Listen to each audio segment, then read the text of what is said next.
Hey, so welcome back to another tutorial. You got your girl Angela Smith of Anjanelle and the Anjanelle Online Sewing University, where we help you to master the basics, build your skill set and confidence, and create some of the hottest trends.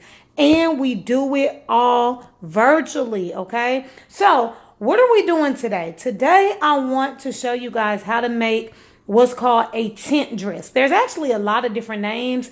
You can call it a tent dress. You can call it a circle dress. You can call it, just a lot of different names. I'm just going to call it a tent dress because this is what one of my students actually suggested when I asked for suggestions for video tutorials. Okay. So right here, what you see is that I have fabric. Now, I have about 4.5 yards of fabric. I literally just used what was already in my stash.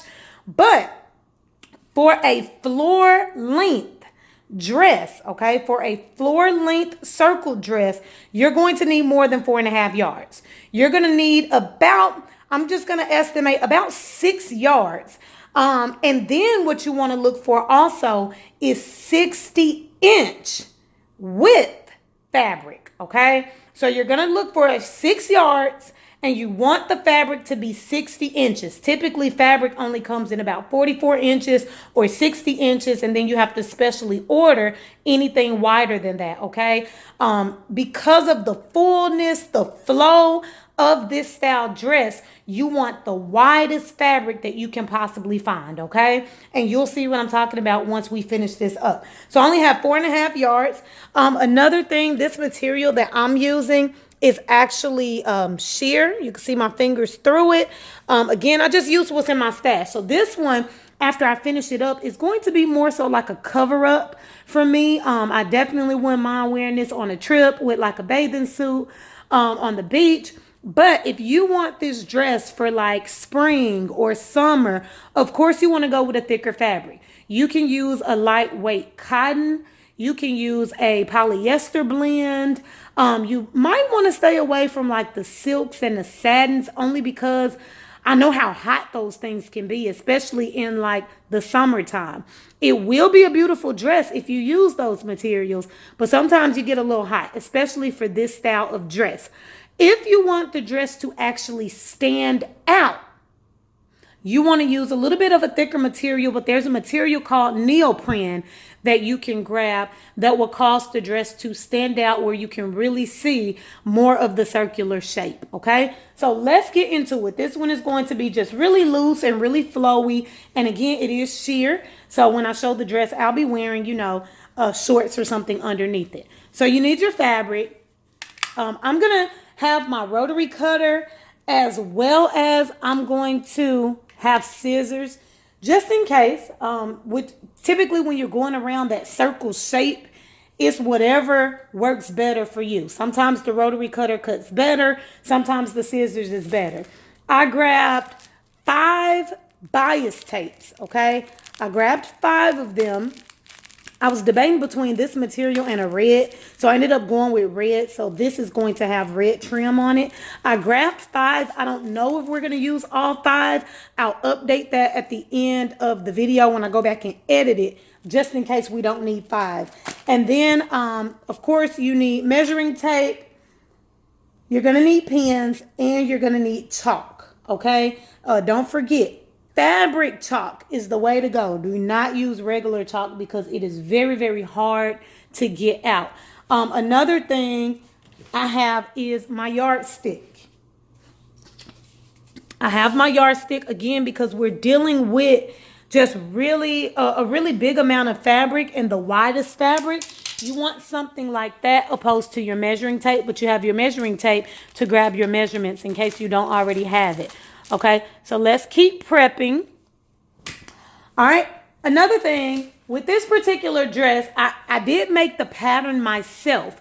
So what I'm going to tell you to do is grab the biggest measurement on your body. The biggest measurement on your body is typically your hips. Okay, you're going to take your hip measurement, divide it by 6.28. Okay, so your hip measurement divided by 6.28. and I'm going to show you what to do with the number that you receive, okay? So just jot that number down, even if you have to pause the video and come back. Last thing I want to show you before we get started is with this 4.5 yards. I already did this part. I didn't want to record this part. Some of you guys remember when I did circle skirts. So you're familiar with why we're dividing by 6.28 to get the circumference and things like that. Next thing is you always want to cut here on one of the corners, okay? I always, because we're going to use 2 panels for this particular dress, you want to go to the corner where all 4 layers are lined up. Okay, so you see 1, 2, they're stuck together. 1, 2, 3, 4 layers. And also you're going to see the fold. So you see my fold here and my fold on my second layer. Okay, so hopefully you can see that. Let me try to pull it out. Y'all, it took me forever to get this fabric to stay still, so I was trying not to. Okay, there you go. You see how the inside, this layer is folded, and then the outer layer is also folded. So you want to start on this corner, or that corner is going to be the exact same. But you do not want to start on that corner or this corner where there's literally just 4. You're going to have 4 layers, but you see how you have 2 openings here? Okay, you don't want this corner, okay, because that's going to give you an extra layer that you don't want. You want 2 even layers. So we're going to start here in this corner. All right, so I said all of that to say, so you're going to take basically, I took my 4.5 yards, and I have to come to the biggest room in my house because, again, I'm working with a much larger amount of fabric, okay?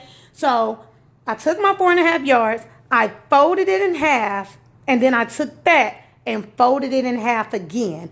That's how I got the shape that I have now, okay? So if you're playing around with your fabric, it also does not matter if it's right size together or wrong size together because you're gonna have 2 identical pieces, okay? However, rule of thumb is always right sides together before you cut, all right? So that's all of the prep work. Let's get into it. All right, so again, we are here on this corner. I already grabbed my measurement. It's my hip measurement divided by the 6.28. And what I'm going to do is I'm going to take my chalk. I'm going to take I'll just take my yardstick, and I'm going to go that measurement. And don't forget, you're doing this in inches. Everything that I teach is inches, even though in fashion school I learned centimeters. And it's because I'm teaching you guys the things that I learned and the things that should have been learned to make it easier for you, okay?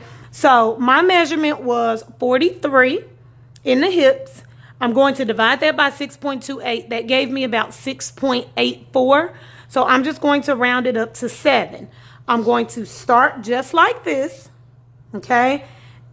And I'm going to make a little mark at 7. Okay, so just a little mark here at 7.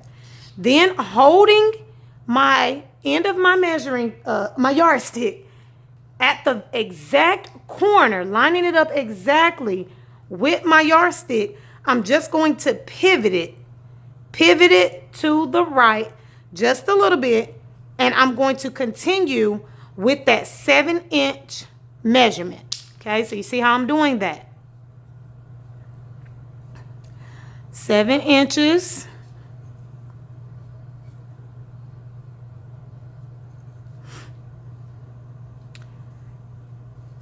To where you should see a full curve.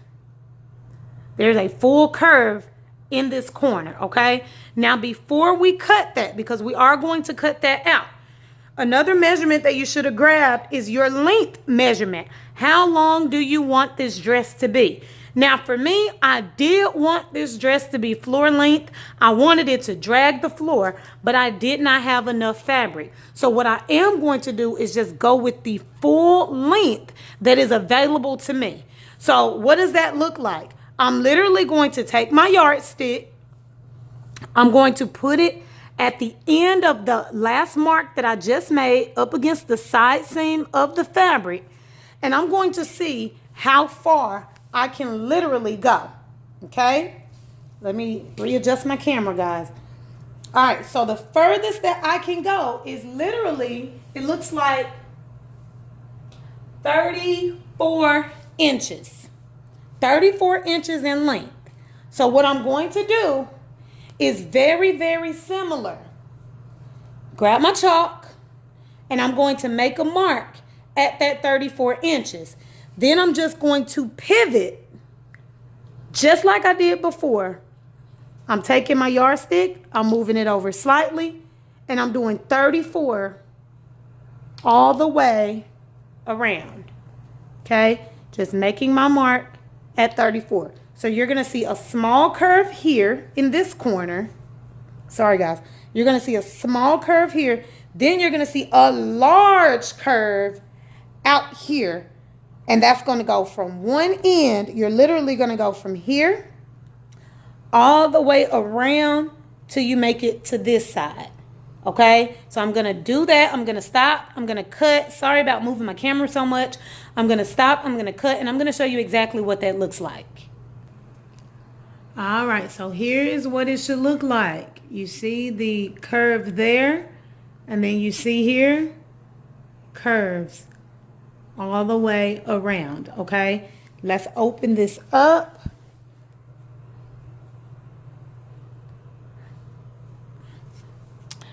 And as you can see, you have two completely even pieces. I have to lay it out, y'all. Sadly, I don't have a stand that's so tall that I can just lay it out and still show you guys. So let me open this up for you. All right, so here we are, spread completely out. You'll see a full half circle. All right, so the next step is this. I'm going to take only one of the pieces, and I'm going to deem this my front piece. I'm going to fold it back in half, okay? You see the opening on this side, and then over here you have the fold. And what I'm going to do is I'm going to take my yardstick. I'm going to line it up with the side with the fold, okay? Line it up with the side with the fold. And I'm just going to go down 2 inches and make a mark, okay? After I make that mark, I'm going to take my scissors and I'm just going to really carefully cut to that 2-inch mark, okay? This is for conservative cleavage, very, very conservative. It's to also just kind of give you an extra opening. You can skip this part if you don't like the final result. You can keep it whole. But basically, when you open this up, now it is going to look like this at the top. You have a curve, and you have a little V in here. See that little V? All right. So next, what we're going to do is we're going to go ahead, right sides together. We're going to sew our side seams together, okay? Make sure you pin it first. I'll go ahead and lay these on top of one another.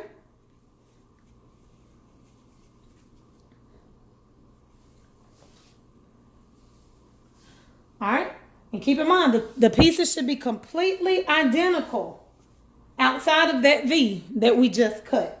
Line your side seams up, put your pins in, and you're literally going to sew down the sides of both of these. Now, this is for if any of you are interested in putting pockets in your dress.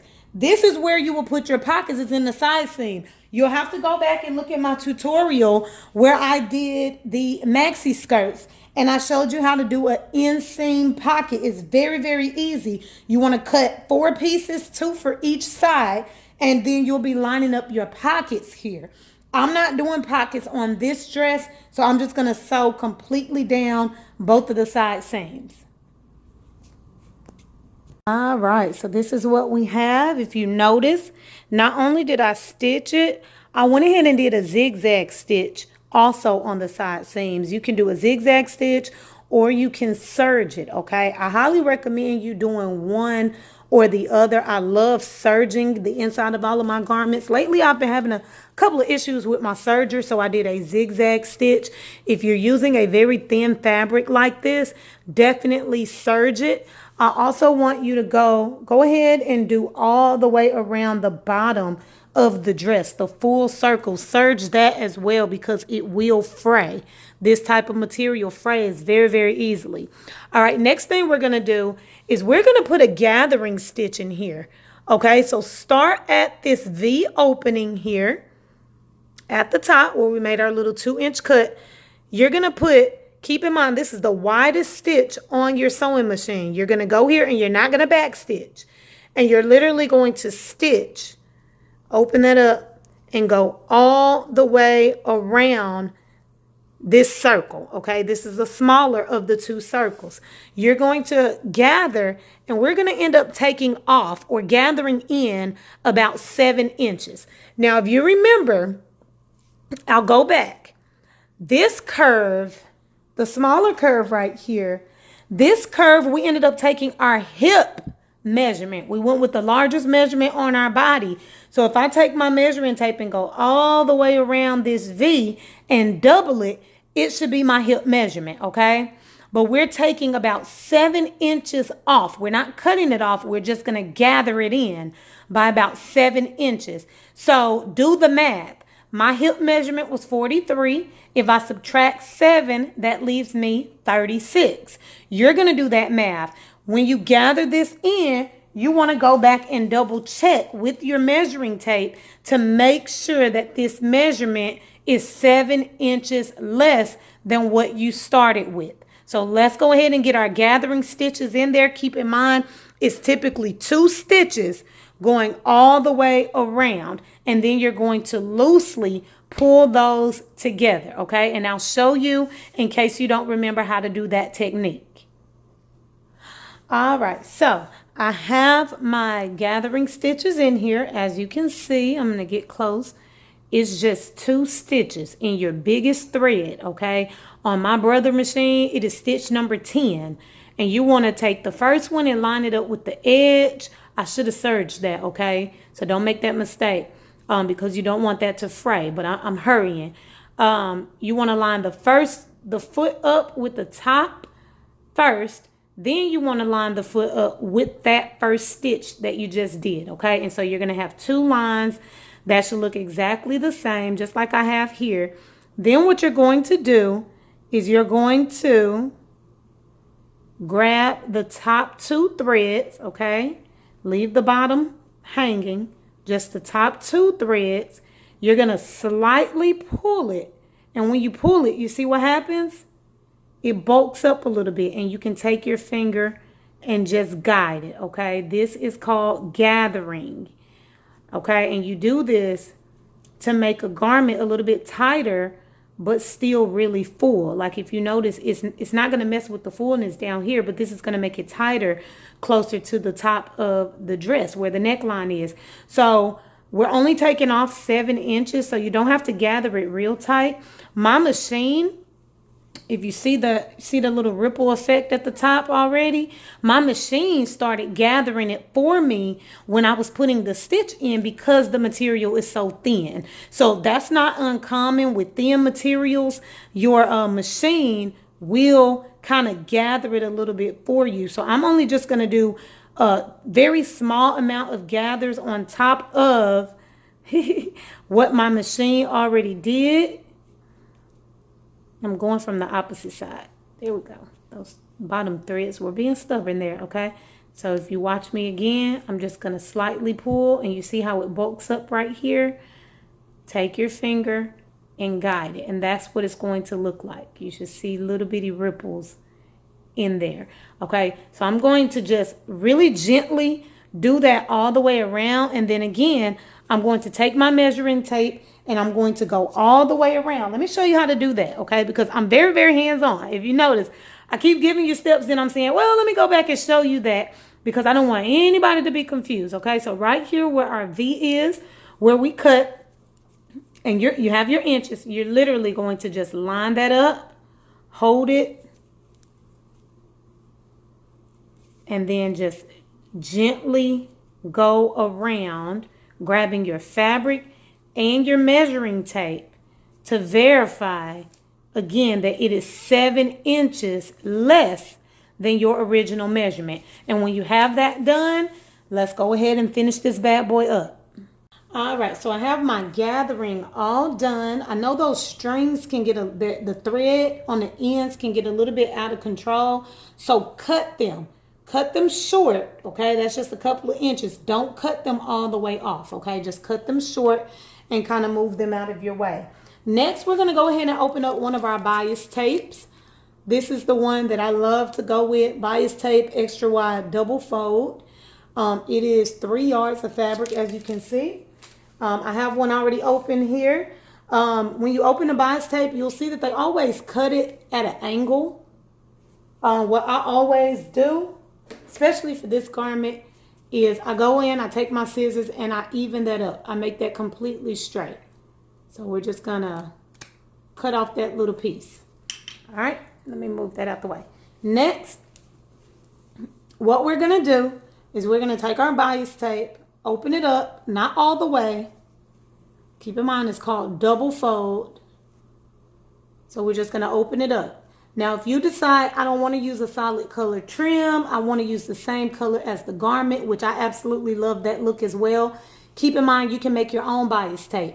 It's going to be harder with a material like this that's really thin, like a chiffon. But if you're using a cotton, that's what this bias tape is made out of. All you have to do is take this measurement. I believe it is, I measured this once before, but let me measure it out. You're looking at about 1 3/4 inches here. So that's what you're going to cut. You're going to cut long strips using the same material that you have. Then you're just going to fold that in half, just like they did, and then open that up and fold those in half. And that's how they make the trim, okay? I love that this is already put together. I even seen that you can pre-order some with different prints and things like that online. So what you're going to do, now we're going to completely leave this V, okay, our opening for the front, we're going to leave that untouched. We're just going to start right here at the corner. We're going to put our fabric in there. I usually go a little bit above the middle line, especially with this thin material. Then you're going to fold your bias tape back and pin it. Okay, so it's going to look like that. Let's do that again. I'm going to open it up, not all the way, just to the middle. I'm going to put my fabric in there, just lay it flat, and then I'm going to fold it back over, and I'm going to pin it. And I'm going to do that all the way around the neckline. You're also going to use this same approach to do the bottom of your dress. With circle dresses, the circle cut in general is really, really hard to hem. It is possible, okay, with an iron. It is possible, but it's not as smooth as it would be if it was a straight cut. So typically with any type of curved patterns, I see how it looks with a trim on it because I can just sandwich the fabric in between. I don't have to worry about trying to fold down again, and going around a curve. It can be, you have to be very, very patient. I'm just going to say that. I have done it plenty of times before, but this is my preference. And then I love just that pop of color as well. So I'm going to go all the way around. Once I make it back to my other side, okay, once I make it back to this side, I'm literally just going to cut off the bias tape, just a raw cut. So it's going to look like this, just like you see there. That's what it's going to look like. Let's get into it. All right, guys. So how pretty is that, right?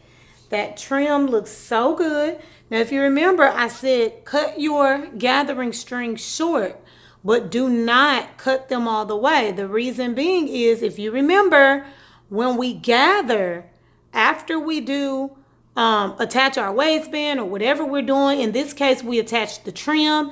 After we gather, we go in here and we pull our gathering thread back out. So you see how it's bunching up? It's because I'm pulling that thread back out of there. Okay? So you want to go all the way through and pull your gathering stitches back out. So that's why I said don't cut it all the way off, because it's going to be harder. You're going to have to get a pin or something and lift it up a few stitches before you pull it out. So just keep your threads long and it'll come out very, very easily. We may end up pulling, well, we are going to end up pulling both of them out. Now, if you covered up your top gathering stitch with your trim, you don't have to worry about trying to get that back out. You know, typically that's how it works.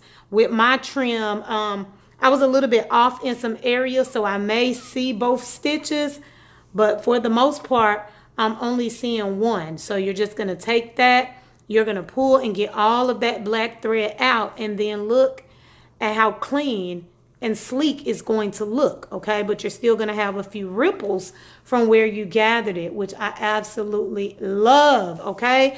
So let's keep going. I'm going to pull all of that out in a second. Let's keep going. So this is the top.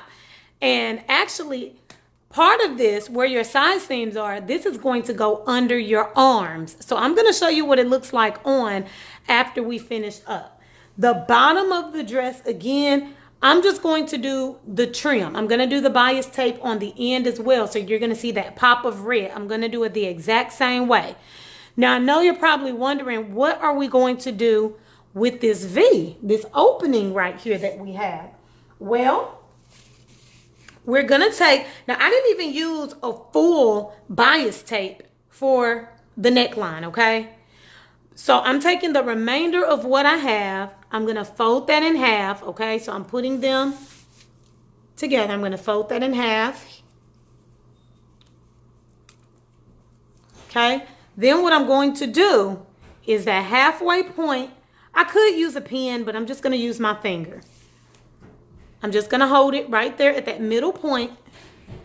Then I'm going to kind of widen my opening a little bit.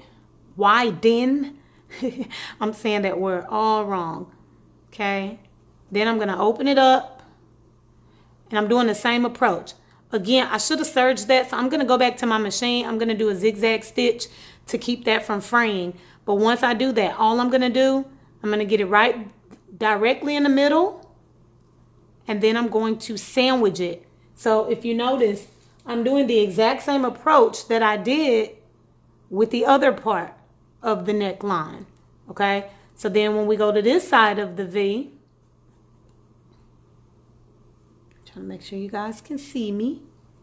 Do the same thing. Open up your bias tape. You see how it's already shedding? You want to get that under control as soon as possible.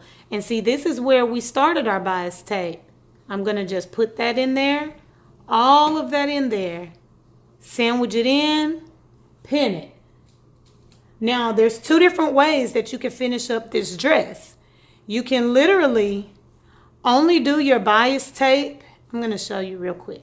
You can literally only do your bias tape in the V and then make this a dress that ties around the neck if you want. Or you can make full-on straps, which is what I'm thinking of doing. Hold on. Get that in there. So let me show you what I'm talking about here. I'm going to lay that back out.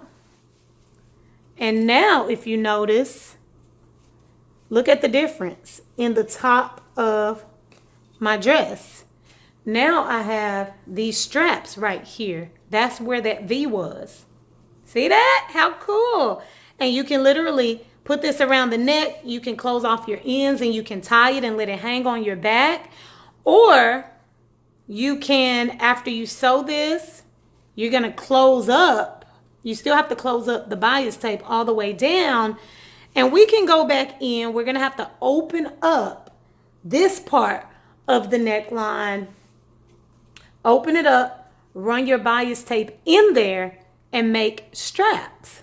Check that out. Do you see what I see?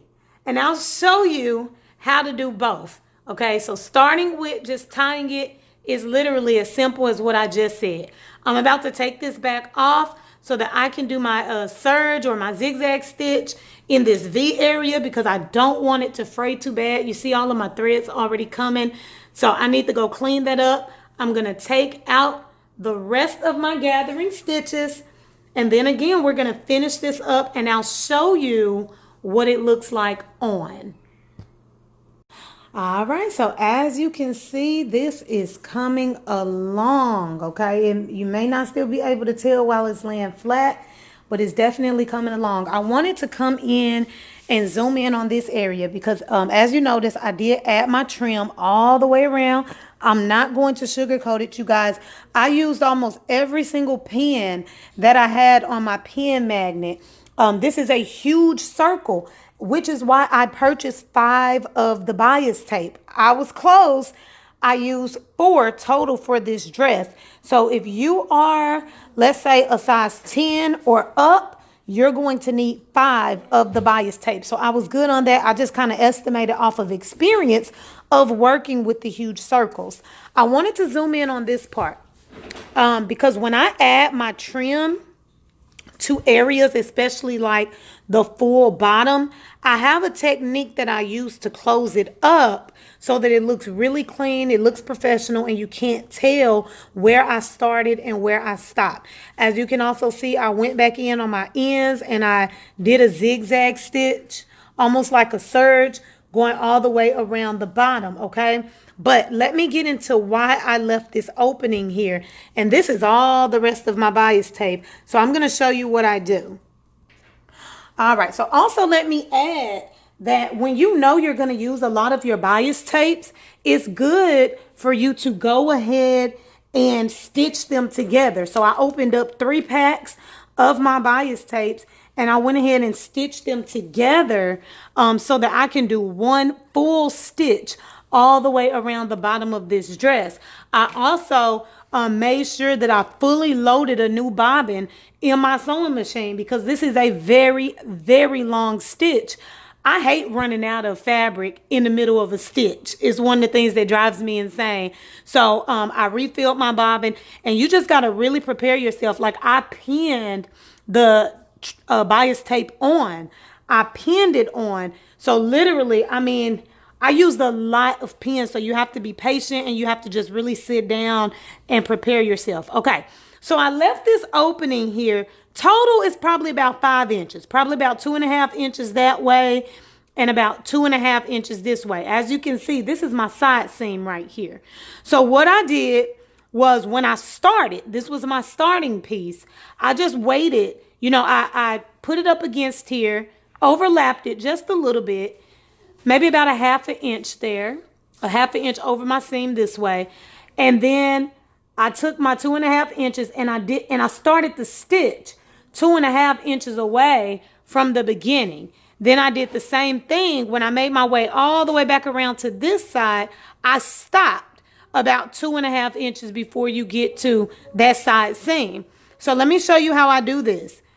I typically just go ahead and sandwich that fabric in on that side. Then on this side, I'm going to open up the bias tape. And I'm going to start sandwiching my fabric in there as well.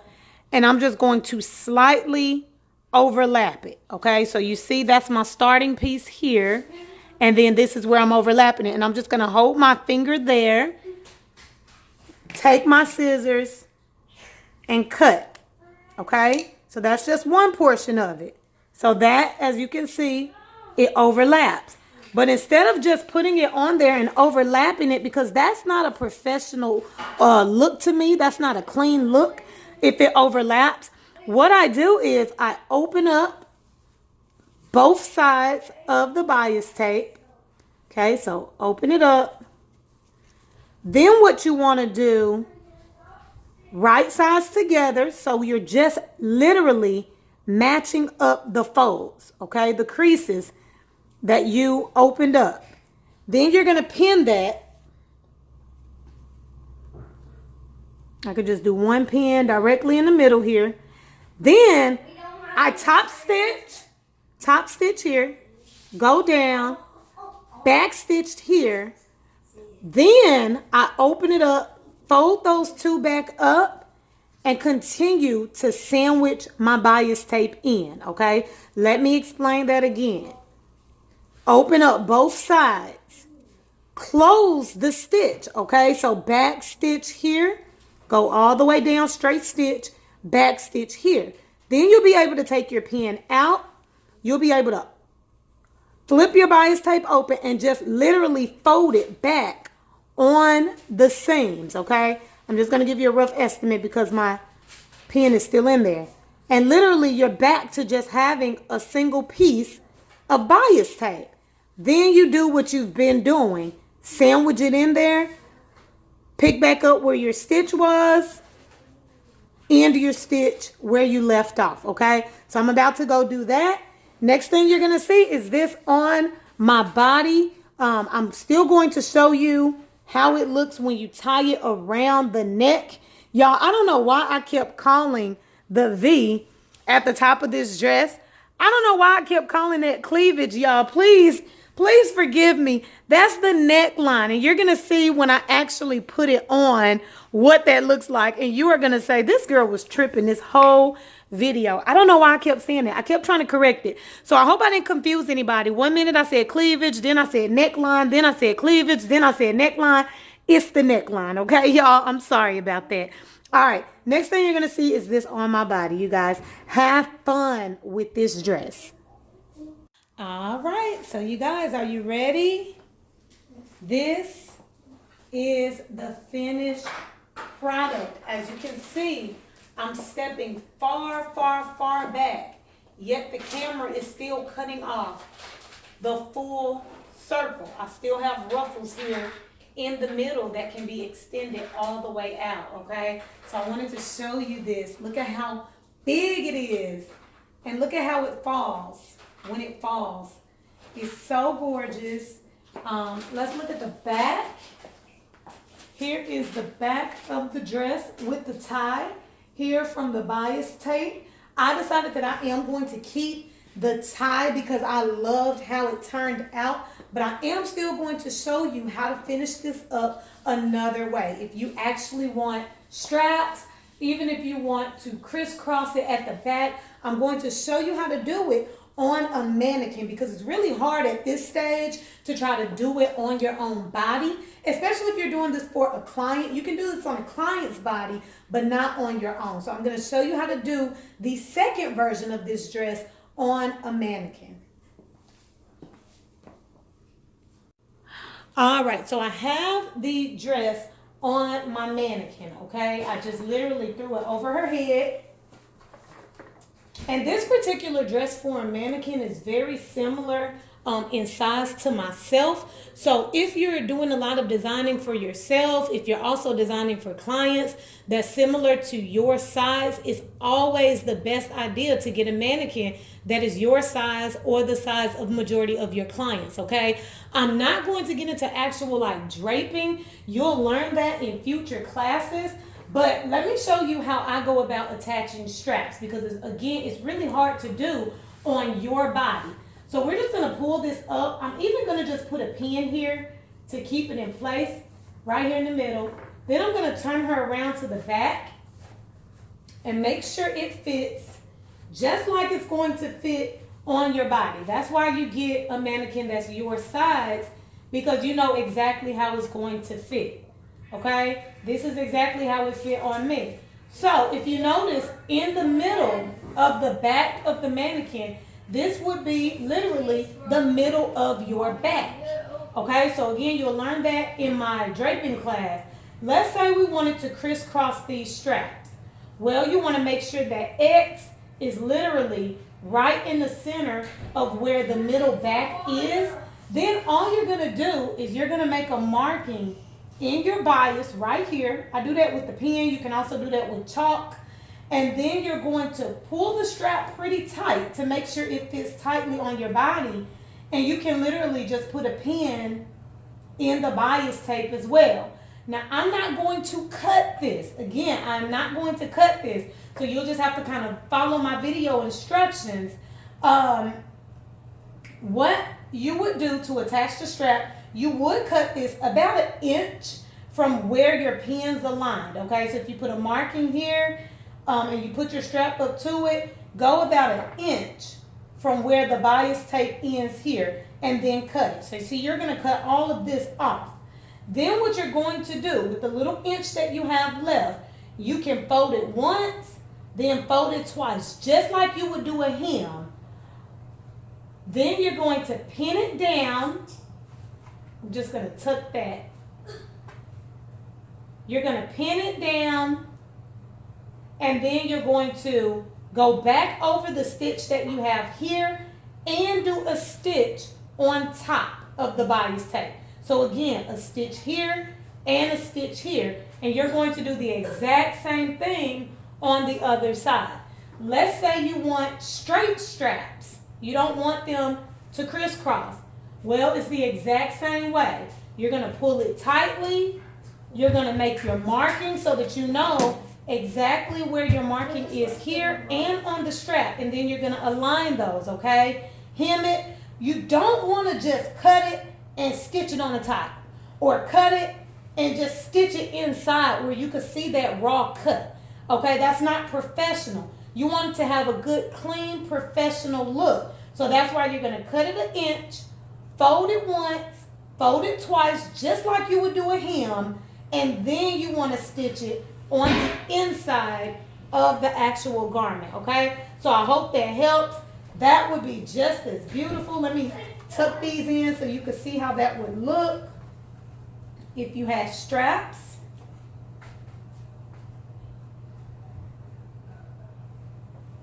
This is exactly how that would look.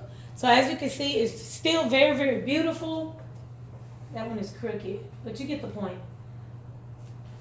And make sure it's smooth. It's not too loose, not too bulky. So you want to pull the strap pretty tight at the top, because again, this is how it's going to fit on your body if your mannequin is the same measurement as you. I'm just going to put some pins in here for placement. If it was me personally, I would crisscross them at the back. It's just something about crisscross straps that I love personally. So you're just going to literally, again, pin it, hem it, sew it. All right, so that's all I got for you guys. I hope you enjoyed this lesson. I can't wait to see you guys in this particular gown. Make sure you tag me on Facebook, tag me on Instagram, tag me in the Facebook group that we have, and I can't wait to see your photos.